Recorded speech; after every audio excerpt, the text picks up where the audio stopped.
Warren Buffett, Berkshire Hathaway, promising $1 million a year for life to any worker who picks the entire Sweet 16 correctly.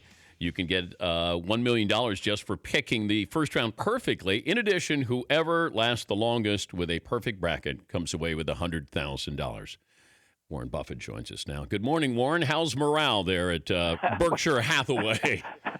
Morale's very good. We've as of this time last year, we've got about 367,000 people that work for Berkshire. And last year at this time, we had 39,000 signed up. This year, we've got 71,000. And we ended last year 83,000 signed up. So I think we'll go over 100,000. And I'm hoping at a minimum to write that check for $1 million where people get through the first bracket, basically. But isn't this different this year that the person who stays in the longest with a perfect bracket gets $100,000? Well, we did that last year too. Okay. And two guys tied, and so they split the 100. They got 50,000 each. One guy could have told you the shoe size of everybody in the NBA, and the other guy didn't know that a basketball was round. Do you do a bracket? No, I don't. I'm ineligible, but that really wouldn't make any difference. I would probably pick 4 of those 16 teams. But how much basketball do you? I know you follow the NBA. How much basketball do you follow college-wise? Well, when I was I follow Creighton, obviously, Mm-hmm. and when I was younger, I followed it all. I used to go down to Kansas City. I used to watch Wilt Chamberlain play. Oh, really? I loved it when I was younger. Now we're going to go back, 10 of us from the office, and watch LeBron play early in April. But there's a lot more teams now. Now, what do you remember about seeing Wilt Chamberlain at Kansas? Oh, we used to drive down there. Actually, we drove down to Kansas City because they had a tournament there. It wasn't really a home game. And what I really remember about Wilt Chamberlain, you remember what they said that he was going to have printed on his gravestone? No. At last, I sleep alone. I mean, Wilt was known for several things. Let's put it that way. If you could have his career or your career? Well, I've had a lot of fun. I'll tell you the really interesting, great basketball player that nobody remembers that way. But Bob Gibson, when he was at Creighton, was the 3rd all-time high scorer. I mean, he went on to baseball, but he played a year for the Globetrotters after he got out of Creighton, and he really wanted to play basketball initially. I think he wrote the Lakers or somebody, and tried to get hired there. So. We'd have missed a 1.12 earned run average if he'd gone into basketball. But I actually played racquetball against both Bob Boozer and Bob Gibson, and neither one of them had ever played a racket sport in their life. And Gibson, I mean, in 30 seconds, he was playing like he'd been playing all his life. Boozer just bounced me all around the court. If you could pay to do a 360 dunk, let's say something like Vince Carter. Vince Carter's on in the final hour of the show. If you could go to one of those auctions and they said for this amount of money you could jump, you could dunk for one day, however you wanted to, how much would you pay? You mean competitively against him, or if you want did this to against LeBron one time, and we had a jump ball, and we both went up for it. He got it, went the length of the court, and dunked it, and then he turned around and looked at me, and I was just going up at that time. So I'm not what you'd call fully competitive. But if you could bid on an auction item and it gave you the magical powers that you could dunk, would you care about that? Oh, sure. It'd be fun. Yeah. It'd have to be a pretty strong form of magic, though, Dan. What was the sport that you thought you could play growing up?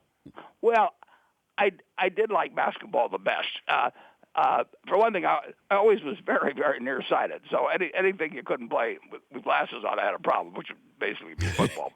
But I was never any good, but I had a lot of fun. And I had a great coach who coached this was at Woodrow Wilson High. I was not on the basketball team, but he was a coach, and he went to an Archbishop Carroll, a Catholic school in Washington, and he won 57 state games. He had John Thompson on his team, and he had Len Carroll, and he had a fellow named Monk Malloy who went on to to be the president of Notre Dame. I mean, it was a remarkable team, small school. He's Warren Buffett, the chairman, CEO of Berkshire Hathaway, joining us, Dan Patrick Show. Now, I know we've talked about this. Did you ever, what's the closest you ever came to getting into the sports field as far as owning a team, investing in a team? I bought a quarter of the local AAA baseball team here because we have the College World Series here in Omaha, and it was useful. We felt it was useful to keeping the College World Series here to have a AAA team here, and the fellow that owned it, a guy in Chicago named Gus Cherry, wanted to sell it, and he wanted to sell it to some Omaha guys. So I participated in that and kept it for maybe 20 years, and then we got a 25-year contract with the NCAA when we built a new stadium. So I sold it at that point just to. I want to have a very simple estate, so I don't want to have a lot of interest in a whole lot of things. But if I'd lived in a major league or pro team city, I might well have bought something. I lived in Washington when I was a kid, and I was actually a water boy for the Redskins for a couple of games. But if I'd stayed in Washington, I might have tried to outbid Snyder or something. But in Omaha, we've got Creighton in basketball, we got the University of Nebraska in football, and you really identify with those teams. I've been approached on a lot of pro teams, but I'll let guys like Steve Ballmer buy the teams. He's a friend of mine. Yeah, but when he bought the Clippers, did you advise him on buying the Clippers? No. Steve Steve loves basketball, and he would not have needed any urging. There was another bidder where one of my friends was involved in a group of maybe 10 or so, and I talked with her a little bit about it, but no, people don't advise me either on how to play basketball or how to invest in it. Do you call LeBron? I still shoot my free throws underhand. I got to tell you, Dan. Hey, you probably shoot better. Do you think you could beat Shaq in free throw shooting? Yeah. I'm about 2 for 10 now underhanded. That's about Shaq's rate as well. Yeah, that's true. Yeah. Now, do you call LeBron when you're going to go out and see him in April and say, "I'm bringing folks in. I need tickets," or how does that work when you? Well, actually, we called Dan Gilbert on that. Yeah. Yeah, but I'm sure I'll see LeBron. I'll see Maverick Carter and some friends of mine. When I make the trip, and I'm a huge admirer of LeBron, not just for basketball, but for what the guy's done with his life. I mean, he is one classy individual. And Dan's a good friend of mine, Ned. So I can play two guys for tickets there if I need to. Now you're a competitive person, but you look at LeBron and he's a competitive person to get where he is basketball wise.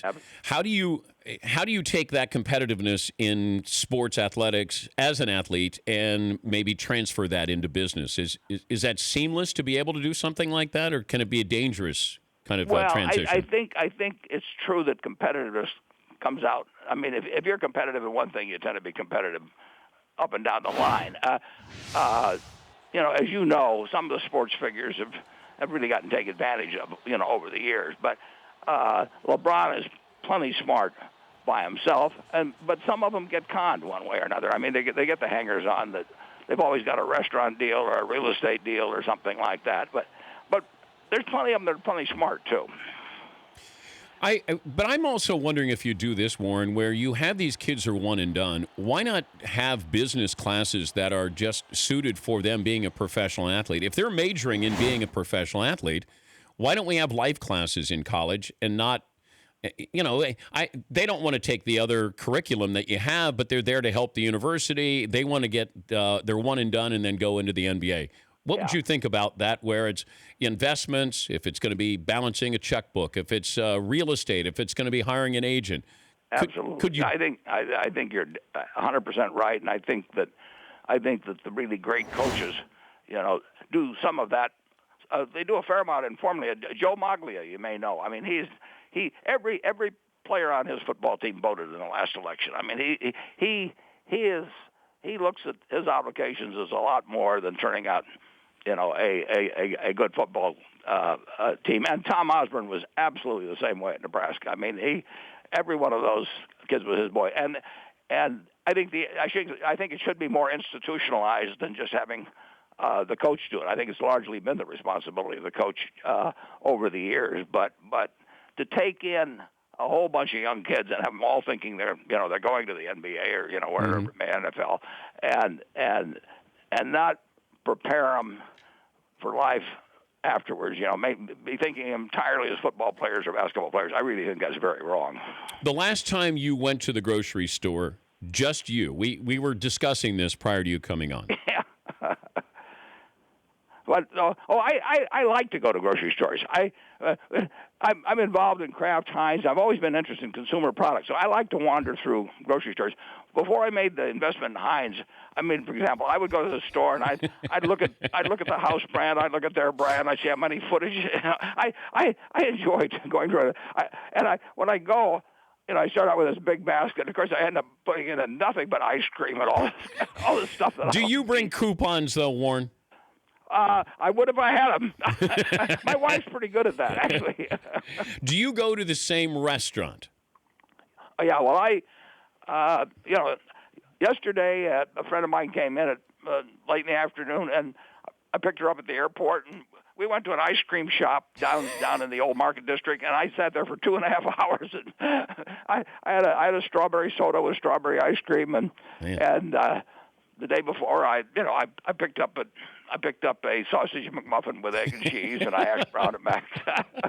I look at it this way. The lowest mortality, if you look at the mortality tables for men, is probably when you're a 6-year-old kid. So I figure I'll eat like a 6-year-old kid. They're not dying. Do you feel obligated to overtip? Do what? Overtip. Oh, I don't feel obligated to, but I usually do. Yeah. I mean, if I get decent service, I'll. But I just figure that. Why not? I mean, but I don't. It's not exactly obligated, but I mean, I like the people. Usually, I get my picture taken with them and everything. I have a lot of fun. When I was down at the ice cream shop, I bet I had 15 or 20 kids during the 2.5 hours I was there. I get pictures taken with them. I enjoy it.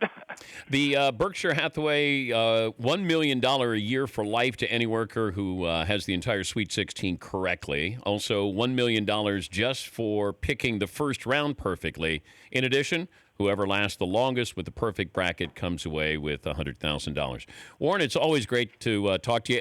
And we were just talking about, it's still one of my favorite moments doing this, when you had your assistant call Jimmy Buffett to join us on the show at the same time. I thought it was very, very generous of you to get him on, and it was very fun. That was a whole lot of fun. I'm trying to get into his will, actually, to be honest. I'm currying favor with him. He's doing pretty well, Warren. He got all the commercial G's in the family. I've just got the leftover ones. Good luck with the bracket challenge. Great to talk to you again, Warren. Okay, thanks. Good to talk to you. All right, thanks. That's Warren Buffett, CEO of Berkshire Hathaway. I always say to Fritzy, ask him if I should call him Mr. Buffett or Warren. And then he always says, no, Warren. And I go, okay. Because I don't know, 83 years of age, showing respect. And then I think he wants to be just a regular guy.